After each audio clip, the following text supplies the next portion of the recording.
guru yang dia tampakkan. Dia tampakkan ini foto tuan guru yang akan menyelamatkan, jadi sebab selamatnya kita dari bahaya corona. Ini contoh jimat. Jadi jimat tidak terbatas pada benang, pada gelang, pada kerang ya, tapi bahkan foto syekh ya juga dijadikan jimat. Bahkan sebagian ada yang ini saya diceritakan oleh sebagian teman, dapati bosnya dipakai foto tersebut, dimasukkan dalam tempat, kemudian dipakai di pinggangnya ya. Maka ini semua adalah bentuk-bentuk jimat. Nah, apa hukum jimat? Hukum jimat. Udah.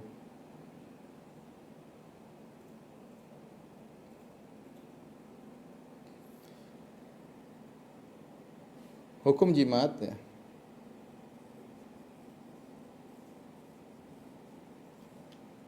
Dua ya. Yang pertama, hukumnya syirik kecil jika diyakini hanya sebagai sebab. Hanya sebagai sebab.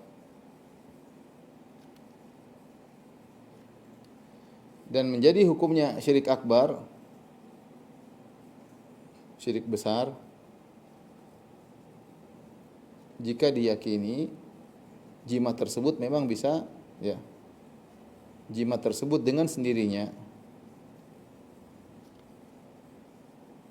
bisa menolak bala. Ini syirik besar. Jadi kalau dia meyakini Allah yang menolak bala, ya hanya sebab. Akan tetapi yang menolak bala adalah Allah. Nah, kalau seorang misalnya pakai gelang, dia meyakini bahwasanya gelang ini bisa menolak bala. Kalau kita bilang, kamu kenapa pakai ini? Saya sebab aja, yang menolak bala adalah Allah. Yang menghilangkan bala adalah Allah. Ini hanyalah sebab. Itulah syirik kecil. Itulah syirik kecil.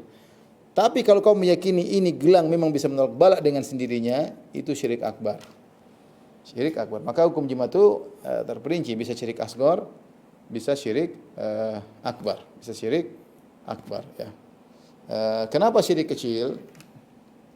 Karena Allah tidak pernah, karena syariat Allah dan Rasulnya tidak pernah menjadikan jimat sebagai sebab. Sebagai sebab tolak atau mengangkat bala. Tidak pernah.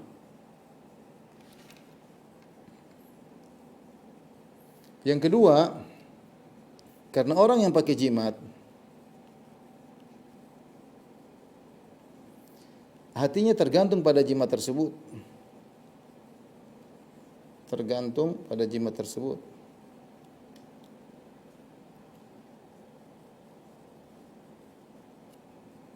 Bahkan ketergantungannya lebih daripada sebab yang nyampak ya pada jimat tersebut. Bahkan saya boleh katakan ketergantungan hatinya lebih daripada sebab yang nyata. Maksudnya bagaimana? Lebih dari sebab yang nyata.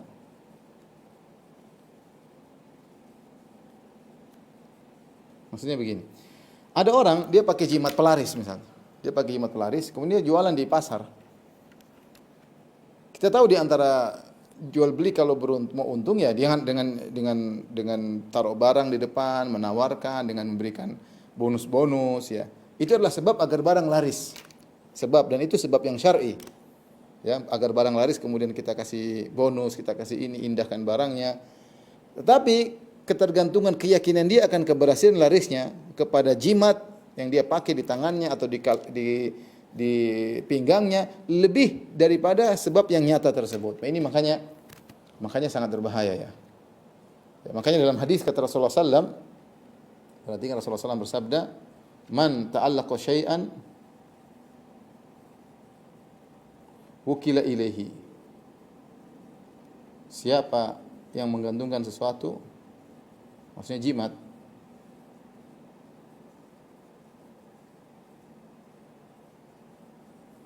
maka dijadikan bertawakal kepadanya.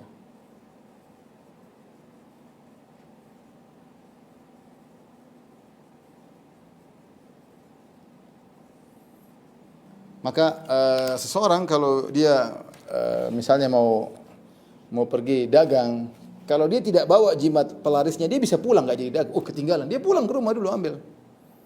Karena tawakal dia kepada jimat itu sangat tinggi. Makanya saya katakan tadi poin yang ini, ya. Poin pertama, poin kedua. Ya, kenapa di syirik kecil?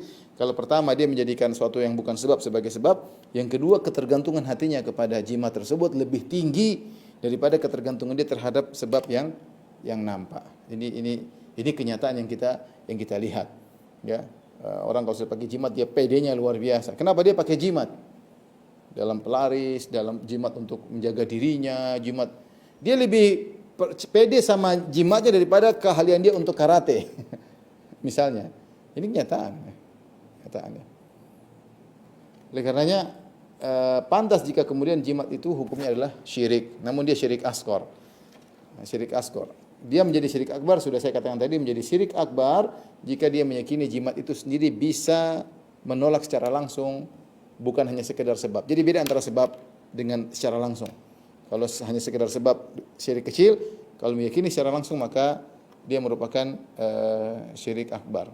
Nah, kenapa Syekh Muhammad bin Abdul Wahhab rahimahullahu taala ketika membahas tentang macam-macam syirik yang beliau buka pertama kali tentang jimat? Karena jimat ini salah satu kesyirikan yang paling banyak tersebar di zaman beliau dan juga sampai sekarang. Jimat ini sangat banyak tersebar, bahkan orang jualan jimat banyak, bahkan sebagian kiai jualan jimat. Sebagian kiai jualan jimat, ini menyedihkan ya. Oleh karenanya perlu diberi peringatan kepada kaum muslimin agar waspada dengan jimat ya. Memang bagaimana kalau jimat ini sudah coba.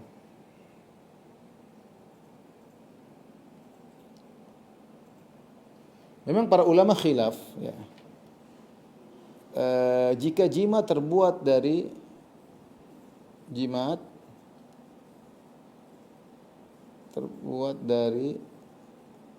tulisan Al-Quran,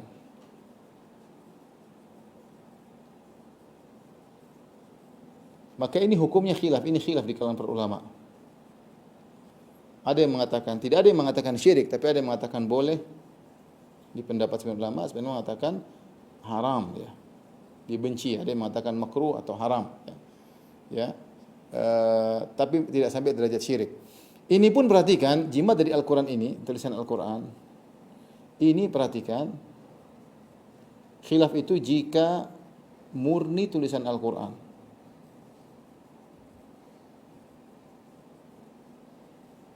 Tanpa ada tulisan yang lain. Ini yang khilaf. Khilafnya itu di sini, perhatikan, ini khilaf di situ. Akan tetapi, ya, perhatikan, akan tetapi jika ya tulisan Al-Quran itu tercampur dengan yang lain, Al-Quran tersebut tercampur dengan yang lain, misalnya dengan angka-angka, dengan huruf-huruf, misalnya dengan angka-angka, kemudian dengan huruf-huruf, dengan lambang-lambang, ya, maka ini jelas syirik karena mencampurkan kebatilan dengan hak, ya. Atau ternyata Al-Quran tersebut ditulis ya di kulit bangkai, tulis dengan kulit bangkai, atau Al-Quran tersebut ternyata ditulis dengan darah haid. Ini terjadi ya, dengan darah haid ya. Contoh, ternyata Al-Quran tersebut ditulis dengan darah haid. Ini semua haram hukumnya ya. Semua haram hukumnya ya. Oleh karenanya saya punya teman cerita, dia pergi ke Afrika. Ini teman saya orang Arab ya, dia waktu itu kebetulan adalah kepala polisi Masjid Nabawi, tapi dia punya ghirah semangat untuk berdakwah. Dia cerita, saya pernah pergi ke Afrika berdakwah di sana. Kemudian saya datang ke suatu kabilah dan mereka banyak pakai jimat. Maka saya tegur, saya bilang enggak boleh, karena dia berpendapat haram secara mutlak. Meskipun Al-Quran dibilang haram tidak boleh, karena Al-Quran tidak pernah dijadikan untuk digantung-gantung seperti itu. Al-Quran itu dibaca, bukan untuk digantung-gantung. Intinya dia berpendapat bahwasanya Al-Quran, jimat pakai Al-Quran pun hukumnya haram. Tapi dia bilang, dia katakan, coba keluarkan Al-Quran kalian. Saya tantang kalau ada yang Al-Qurannya murni, Al-Quran saya kasih hadiah sekian, sekian, sekian. Maka dibukalah jimat-jimat tersebut, ternyata bermasalah. Ternyata Al-Qurannya tercampur dengan angka-angka, dengan huruf-huruf, dengan lambang-lambang, ya. Atau Al-Quran ditulis di kulit bangkai, ya. Atau Al-Quran ditulis dengan yang macam-macam, ya. Atau Al-Qurannya ditulis ditulis terbalik.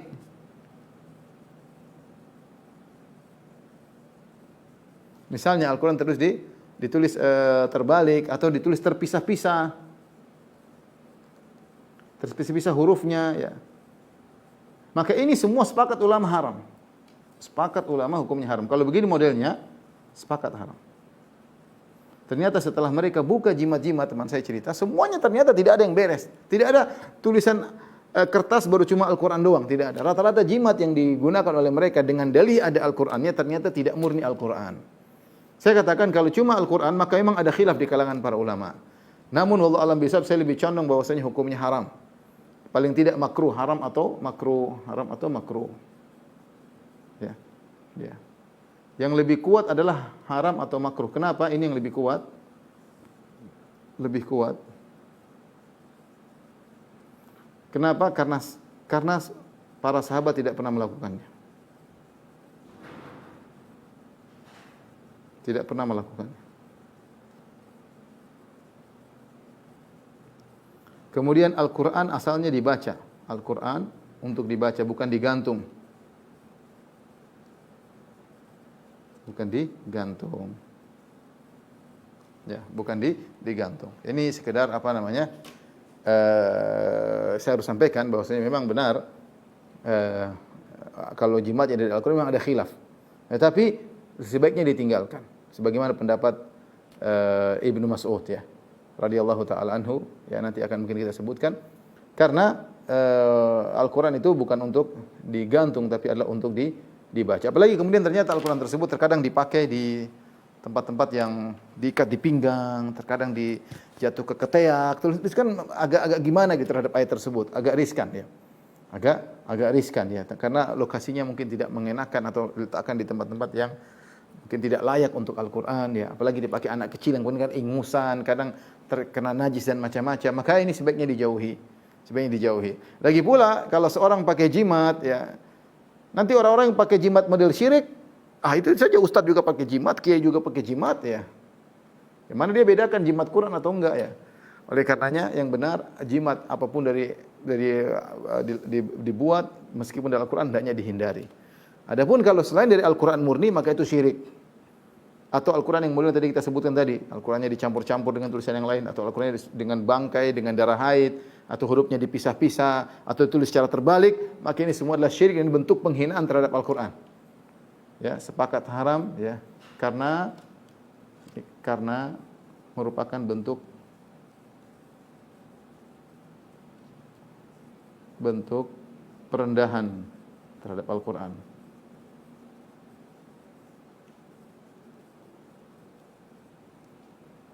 Baik.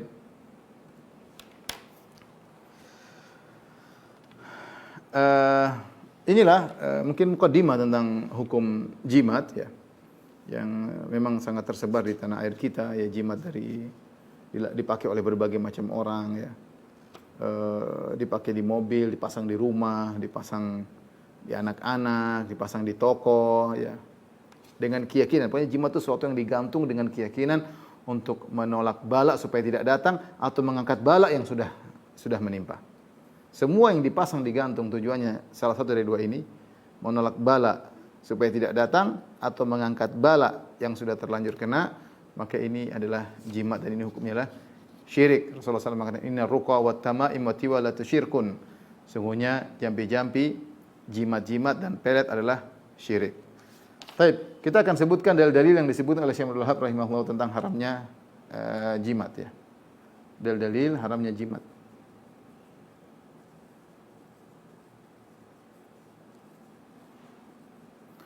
Beliau menyebutkan beberapa dalil. Ada 1, 2, 3, 4, 5 dalil ya. 5 dalil. Yang pertama adalah firman Allah Subhanahu wa taala dalam surat Az-Zumar ayat 38.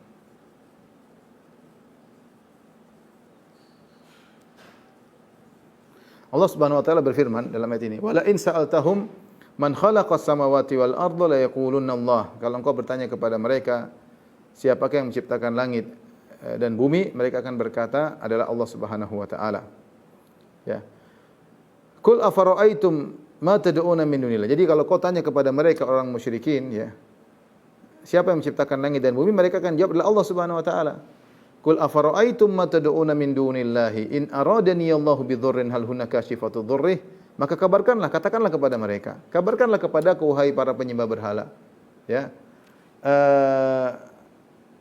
Jika Allah ya menghendaki keburukan bagiku, apakah sembahan-sembahan kalian bisa menghilangkan keburukan dariku? Hal hunna kashifatu dhurrih au aradani bi rahmatin, atau Allah menghendaki rahmat bagiku. Hal hunna mumsikatur rahmatih, apakah mereka bisa mencegah rahmat Allah bagiku? Qul hasbiyallah, cukuplah Allah bagiku. Alaihi yatawakkalul mutawakkilun.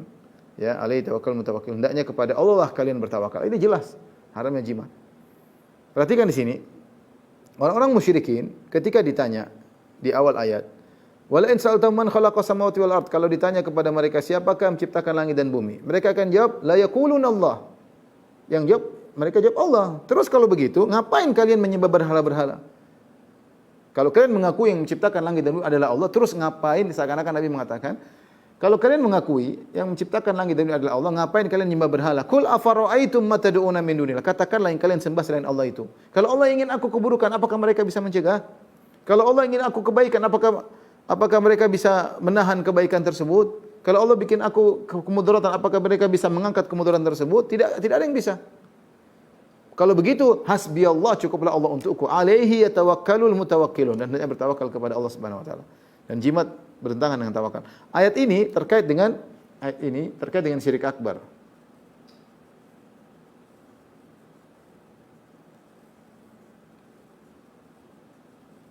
Syirik akbar kepada yang menyembah selain Allah. Orang-orang yang beribadah kepada selain Allah. Nabi disuruh bertanya kepada mereka, atau Allah berkata kepada Nabi, "Wala in sa'altahum." Kalau kau bertanya kepada mereka, siapa ciptakan langit dan bumi? La yaquluna Allah, kata mereka, Allah Subhanahu wa taala yang menciptakan. Kalau begitu, afara'aitum ma tad'una min dunillah. Kata Allah, katakanlah kepada mereka, afara'aitum ma tad'una min dunillah. Terangkan kepadaku yang kalian sembah selain Allah. Yang disembah selain Allah. Ma di sini umum. Yang disembah selain Allah.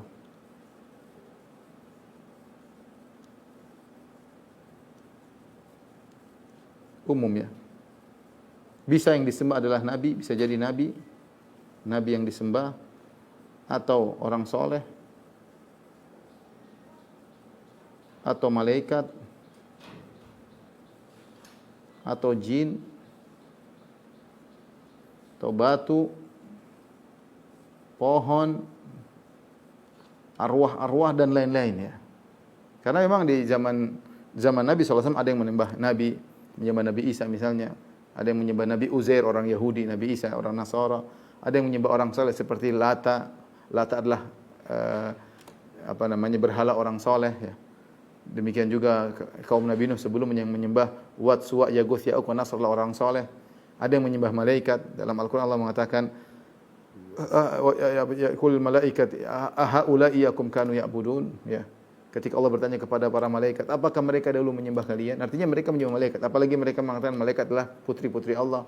Dan ada di antara mereka yang menyembah jin seperti firman Allah Subhanahu wa taala, "Wa annahu kana rijalun minal insi ya'udzuuna birijalin minal jinni." Dahulu ada sebagian lelaki minta tolong kepada sebagian jin. Ada yang menyembah batu yang mereka ada yang menyembah pohon di antaranya seperti Al-Uzza. Al-Uzza itu adalah berhala dalam bentuk pohon. Al-Manat dalam bentuk batu. Jadi ini semua bentuk-bentuk sembahan yang ada di zaman Nabi SAW. Jangan disangka cuma nyembah batu aja. Ada nabi yang mereka nyembah, ada Nabi Isa, Nabi Uzair atau Nabi Isa. Orang soleh ada Uzair, ada Lata, ada malaikat, ada jin, ada batu, ada pohon. Qul afara'aitum ma tad'una min dunillah. Terangkanlah kepada aku yang kalian sembah selain Allah ini. Apakah mereka bisa, kalau Allah kasih aku mudarat, mereka bisa cabut mudaratku? Enggak bisa. Enggak bisa. Para nabi saja ketika mereka masih hidup tidak bisa mengangkat mudarat. Nabi Muhammad SAW sendiri tidak bisa menolak mudarat dari dirinya, apalagi angkat mudarat dari orang lain, enggak bisa. Malaikat juga tidak bisa. Malaikat orang soleh enggak ada. Kalau Allah sudah kasih mudarat, apakah?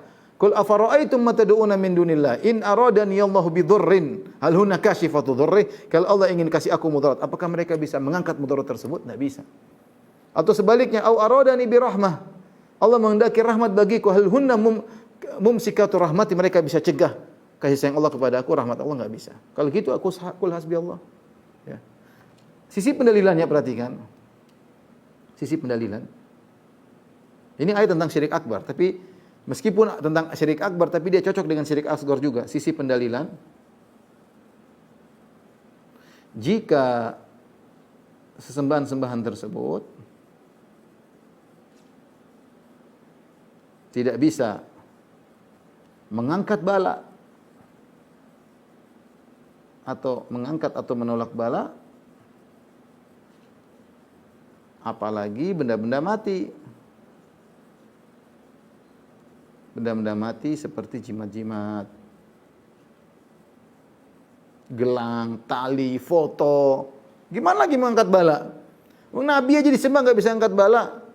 Orang soleh, malaikat, jin, batu cuma foto tuan guru, apalagi bisa menolak bala. Khurafat. Ini para dai harus memiliki ghirah untuk mengingatkan kaum muslimin, kasihan. Kasihan mereka terjebak dalam kesyirikan. Syirik itu dosa besar. Tauhid mereka jadi tumbal ya. Oleh karenanya ayat ini meskipun terkait dengan dosa-dosa syirik akbar, tapi dia cocok juga digunakan untuk syirik asghar. Karena kalau ini saja tidak bisa, nabi, orang soleh, malaikat tidak bisa mengangkat bala, apalagi yang sekedar batu-batu tersebut ya.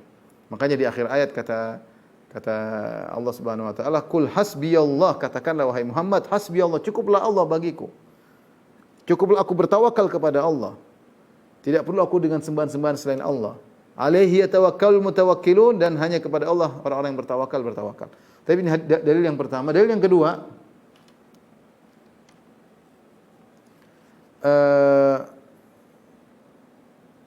dari Imran bin Husain radhiyallahu taala anhu, dia menuturkan anna Nabi sallallahu alaihi wasallam ra'a rajulan ya fi yadihi khaitun ya min sufar atau halaqatan min sufar ya. Rasulullah SAW melihat ada seorang pakai gelang dari tembaga warna kuning. Maka Rasulullah SAW bertanya, "Ma hadhihi?" Apa ini gelang ini? Kata dia, "Minal wahina." Ya Rasulullah, saya pakai gelang ini karena saya sakit. Wahina, atau saya karena lemah, jadi ingin menolak bala. Ya, kata Nabi SAW, ya, "Inzi'ha," cabut itu gelang, "fa innaha la taziduka ila wahnan." Sungguhnya gelang yang kau pakai tersebut tidak akan menambah engkau kecuali semakin lemah. "Fa innaka law mitta wa hiya 'alaik ma aflahta abadan." Ketahuilah, kalau kau meninggal, ternyata itu gelang jimat itu masih ada di badanmu, kau tidak akan beruntung selama-lamanya. Ancaman yang sangat keras. Hadis riwayat Ahmad. Ancaman yang sangat keras. Ya. Lihat dalam hadis yang dalil yang kedua, ya, kisah seseorang yang pakai gelang tembaga atau kuningan ya, untuk menghilangkan penyakit. Berarti untuk menolak bala, untuk mengangkat bala, menghilangkan penyakit. Berarti ini fungsinya benar. Ya Rasulullah SAW dia pakai gelang, Rasulullah tanya dulu, ini apa? Siapa tahu ada tujuan lain, untuk apakah, untuk kaitan kah, untuk apa? Tapi dia jelaskan, minal wahina, saya pakai ini untuk menghilangkan penyakit lemah yang saya alami. Ada yang mengatakan al-wahin itu penyakit yang menimpa lengan, lemas badannya, jadi perlu pakai itu supaya hilang. Maka Rasulullah SAW tegur, Rasulullah bilang, cabut itu. Kau memakai itu untuk supaya hilang kelemahanmu justru menambah kelemahanmu. Fa innaha la taziduka illa wahnan. Gelangmu itu hanya menambah kelemahan bagimu, bukan untuk menghilangkan. Kemudian yang terakhir Rasulullah tegas, fa innaka law mitta wa hiya alaik. Kata Nabi sallallahu alaihi wasallam, kalau kau meninggal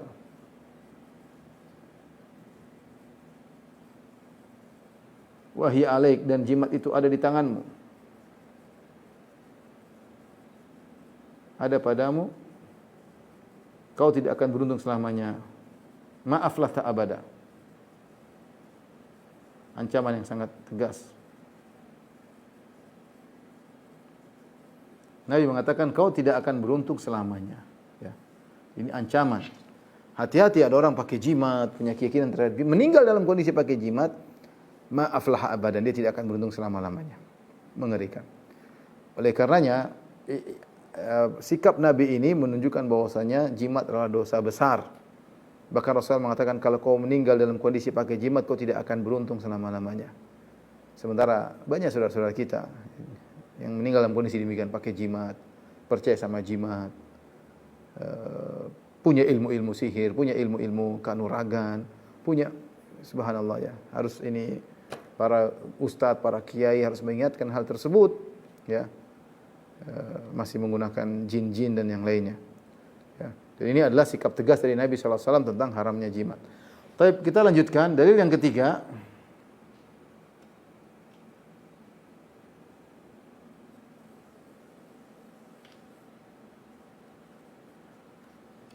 Dalil yang ketiga adalah hadis Uqbah bin Amir.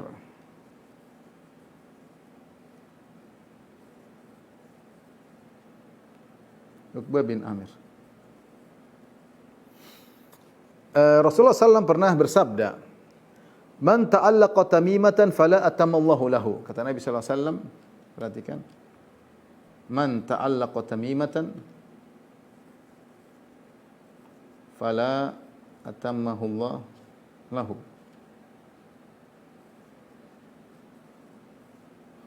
Wa man ta'allaqa wada'atan fala wada'allahu lahu. Fala wada'allahu lahu. Artinya apa? Artinya Nabi berkata, siapa yang pakai tamimah, tamimah itu adalah istilah yang diungkapkan oleh mereka para pengguna tamimah. Tamimah itu dari bahasa Arab artinya tamam, sempurna. Artinya apa? Ketika seorang punya tujuan, dengan dia pakai jimat tamimah, maka tujuannya semakin mudah. Karena tamimah, makanya dinamakan dengan penyempurna. Kalau tamimah secara bahasa artinya penyempurna. Ya, jadi tamimah secara bahasa maksudnya adalah penyempurna. Sehingga mereka pakai tamimah itu niatnya untuk menyempurnakan urusan mereka, jualan supaya semakin laris. Kemudian misalnya berkelahi semakin menang. Kalau main judi menang, ada jimat untuk judi, jimat untuk pelaris, jimat untuk macam-macam. Jadi tujuannya untuk penyempurna. Tapi apa kata Nabi SAW? Fala atamallahu lahu. Maka semoga Allah tidak menyempurnakan urusannya. Jadi Nabi mendoakan kebalikan dari tujuannya. Karena dia bermaksiat. Dia bermaksiat untuk sempurna. Nabi berdoa semoga tidak sempurna. Jadi ini mirip seperti dalam hadis Nabi SAW. Idza ra'aita rajulan yanshudu dhalatan fil masjid. Faqul la raddahallahu alaik. Kalau kau melihat ada orang di masjid cari barang hilang, ada orang di masjid, barang saya hilang, siapa yang lihat, cari, kasih tahu dong. Nah, ini doakan kepada dia semoga Allah tidak mengembalikan barangmu. Kenapa? Li'annal masjid la ma unsyi'a li hadza, karena masjid tidak dibangun untuk pengumuman barang hilang. Kemudian juga idza ra'aita rajulan, jika kau melihat ada seorang kemudian berjualan di masjid, yabta atau yabi, membeli atau jual beli di masjid, faqul, maka katakanlah kepadanya, la arbahallahu tijaratak, semoga perdaganganmu tidak laris. Ya, jadi karena dia bermaksiat maka didoakan kebalikannya. Sama seperti ini, kalau ada orang pakai jimat, maka Nabi mendoakan fala atammahullahu lahu. Dia pakai jimat niatnya supaya sempurna urusannya, malah semoga tidak sempurna. Fala atammahullahu lahu. Kemudian man ta'allaqa wada'atan. Siapa yang pakai wada'? Wada' itu adalah kerang, semacam kerang yang kita untuk main apa? Kalau main kerang itu, main dakon. Ya, itu namanya wada'ah. Dulu digantung oleh orang-orang Arab jahiliyah, orang mereka untuk mendapatkan ketenangan. Pakai jimat itu mereka yakin dapat ketenangan. Maka kata Nabi sallallahu alaihi wasallam, "Fala wada'allahu lahu." Semoga orang pakai jimat ini tidak tenang. Semoga orang pakai jimat ini tidak tenang. Ini menunjukkan bahwasanya jimat bukan mendatangkan kesempurnaan, bukan memudahkan urusan, tapi semakin berbalik. Orang tersebut semakin bergantung. Makanya Nabi SAW mengatakan juga dalam hadis yang lain, ya, dalam riwayat yang lain, kata Nabi SAW, Man ta'allaqa syai'an, man ta'allaqa tamimatan, faqad asyrak. Siapa yang pakai jimat, gantung jimat, pakai atau gantung jimat, maka telah syirik. Nah, berarti pakai jimat hukumnya syirik. Hati-hati. Pakai jimat hukumnya adalah kesyirikan. Ya. Tentu sebagaimana tadi telah kita jelaskan, syirik tersebut syirik asgar. Kapan syirik asgar? Jika dia meyakini bahwa jimat itu hanyalah sebagai sebab. Yang menghilangkan bala adalah Allah, yang menolak bala adalah Allah. Jimat ini hanyalah sebagai sebab. Sama seperti doa, kita berdoa sebab, kita baca Quran untuk menghilangkan bala juga sebab. Nah, pakai jimat juga menurut mereka sebab. Tapi kalau meyakini jimat tersebut dengan sendirinya bisa menolak bala, syirik akbar. Syirik akbar. Ya. Syirik akbar, ya. Dan syirik akbar tersebut adalah syirik terkait dengan rububiyah. Bukan dengan uluhiyah, tapi syirik rububiyah, itu meyakini jimat ini bisa melakukan tindakan sendiri, ya, selain Allah Subhanahu wa taala. Baik, hadis terakhir yang akan kita sampaikan pada pembahasan kali ini, Ibnu Abi Hatim rahimahullah meriwayatkan dari Hudzaifah Ibnu Yaman radhiyallahu taala anhuma, bahwasanya ia pernah melihat seorang memakai seikat benang di tangannya. Ada orang pakai benang, jimat, ya, untuk mengobati sakit, panas, homa, demam. Maka faqata'ahu, maka Hudzaifah pun memutuskan khayt tali tersebut dari tangan orang tersebut seraya dia membaca firman Allah, "Wa ma yu'minu aktsarahum billahi illa wa hum musyrikun." Ya, artinya tidaklah kebanyakan mereka beriman kepada Allah kecuali mereka berbuat syirik kepada Allah Subhanahu wa taala. Ayat ini juga terkait dengan syirik akbar, ya, terkait dengan orang-orang musyrikin Arab. Allah berfirman dalam surat Yusuf 106, "Wa ma yu'minu aktsaruhum billahi illa hum musyrikun." Tidaklah kebanyakan mereka beriman kepada Allah kecuali mereka melakukan kesyirikan. Apa maksudnya mereka beriman tapi syirik? Sebagaimana dijelaskan oleh Ibnu Mas'ud dalam tafsir ayat ini, jika engkau bertanya kepada mereka, siapa yang menciptakan langit dan bumi, mereka mengatakan Allah. Tapi mereka kalau beribadah melalui perantara, beribadah kepada selain Allah Subhanahu wa taala. Jadi mereka beriman yang menciptakan langit dan bumi adalah Allah, tapi mereka berbuat kesyirikan. Nah, sama ketika Hudzaifah bin Yaman sahabat melihat ada orang pakai jimat, tentu orang yang pakai jimat ini orang Islam dan dia tahu pencipta alam semesta adalah Allah, dan dia pakai jimat itu hanyalah sebagai sebab. Makanya Hudzaifah mengatakan betapa banyak orang yang beriman kepada Allah tapi masih syirik juga, yaitu masih pakai jimat untuk menolak bala, dan itu adalah kesyirikan. Inilah rekan-rekan di pelabuhan yang dirahmati Allah Subhanahu wa taala yang bisa kita sampaikan pada kesempatan kali ini tentang haramnya jimat dan hukum-hukum terkait dengan jimat. Maka hati-hati, jimat itu bentuknya banyak. Tadi saya sebutkan ada jimat pakai tulang, ada jimat pakai besi, ada jimat pakai kulit bangkai, ada jimat pakai bangkai cicak, macam-macam. Saya lihat berbagai macam model jimat, ya. Kemudian ada, dan subhanallah, ini kisah aja, maksudnya pernah ada seorang kemasukan jin kebetulan waktu saya ruqyah, kemudian saya sempat tanya, kenapa kamu ganggu dia, ya. Jin itu berkata, dia telah merusak rumahku. Saya bilang, rumahmu di mana? Rumahku di pinggang adiknya atau pinggang kakaknya, saya agak lupa. Maksudnya itu dia, rumah saya di pinggang kakak. Ternyata kakaknya pakai jimat. Jadi jimat tersebut ditempati oleh jin, sehingga punya pengaruh-pengaruh tertentu karena dengan jin tersebut, ya. Jadi hindarilah kaum muslimin, hendaknya kaum muslimin bertauhid kepada Allah Subhanahu wa taala, membersihkan dirinya dari segala bentuk kesyirikan, baik syirik besar maupun syirik-syirik kecil. Ya, karena kalau kita bersih dari kesyirikan, kita akan mendapatkan syafaat yang banyak dari Nabi sallallahu alaihi wasallam. Abu Hurairah dalam Sahih Bukhari bertanya, "Ya Rasulullah, man as'adun nasi bi syafaatika yaumal qiyamah?" Ya Rasulullah, siapa orang paling bahagia mendapatkan syafaat pada hari kiamat? Kata Abu Hurairah, kata Nabi sallallahu alaihi wasallam, "Man qala la ilaha illallah khalisan min qalbihi." Yang yaitu orang yang mengucapkan la ilaha dan ikhlas dari hatinya. Itu tidak ada syirik sama sekali. Rasulullah SAW mengatakan, "Likulli nabiyyin da'watun mustajabah. Wa in ikhtaba'tu da'wati syafa'atin li ummati fahiya na'ilatun insyaallah.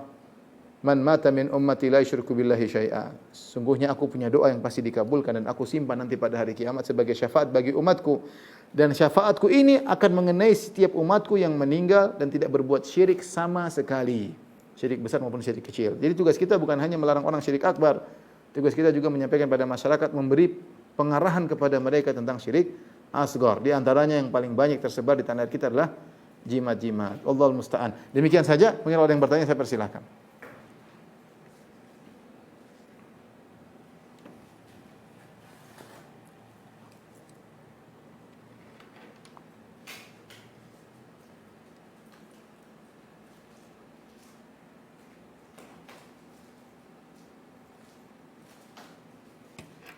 Kita bacakan.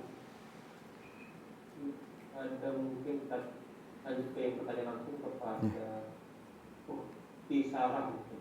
Kami persilahkan. Assalamualaikum warahmatullahi wabarakatuh, Ustaz. Waalaikumsalam warahmatullahi wabarakatuh. Di rumah orang tua saya terdapat